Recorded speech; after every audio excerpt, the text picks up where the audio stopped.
this week.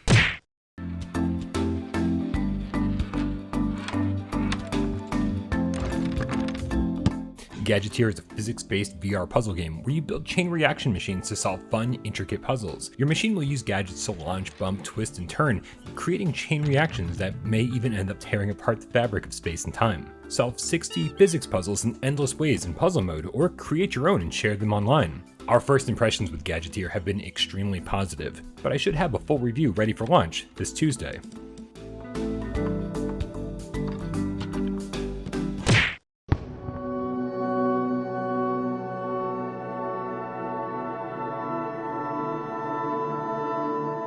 You find yourself in a room with no exits. Colorful cubes move towards you from the far wall, the ceiling, or even from beneath your feet.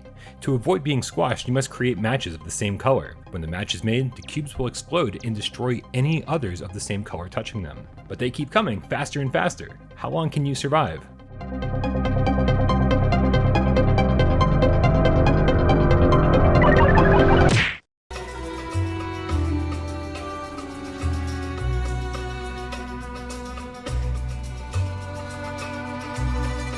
Swordsman VR, also known as the game competing with No Man's Sky for the most updated PSVR game of all time, should be getting a few more updates soon. The first of which is coming this week. Not only will it include a new anti-aliasing option, but when playing on PS5 it'll improve the pixel density from 75% to 100%.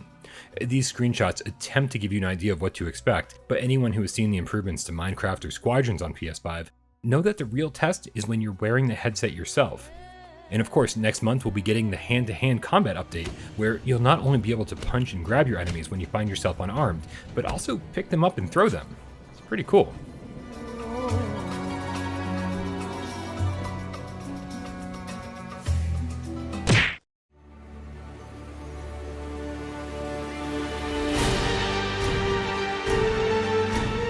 Unless you somehow hate Star Wars and pinball, in which case, do you want to talk about it?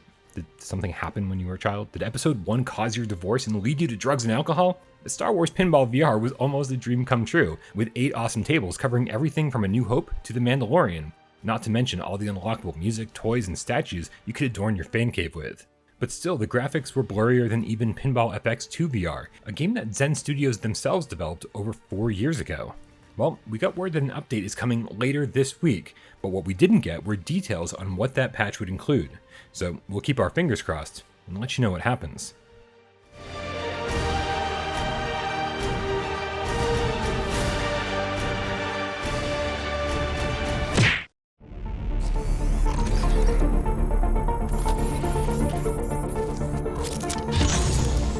Solaris came out last week, and despite all my reservations, it's been an absolute blast. It's been awesome playing round after round with all the Gamecats out there, but man, the competition is getting really fierce.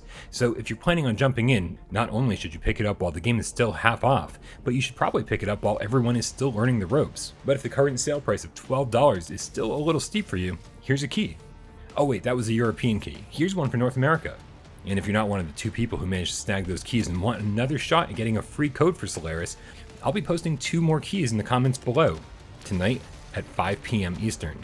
Good luck.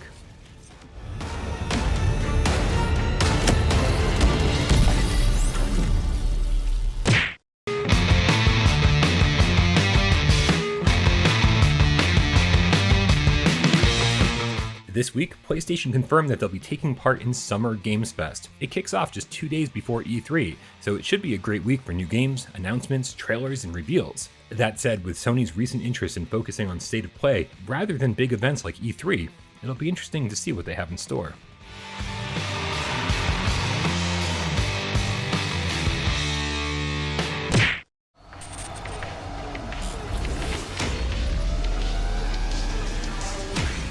Today kicks off the Without Parole weekly multiplayer event. The idea is that we pick one multiplayer game a week and flood the servers at a specific time to ensure that if you're on, you'll be able to find people to play with. There are a ton of awesome multiplayer PSVR games that have completely died out, meaning that they just sit in our libraries unplayed.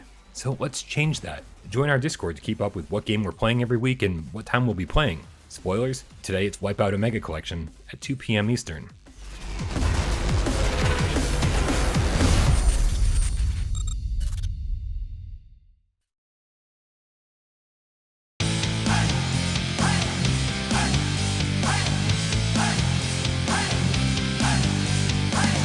This week.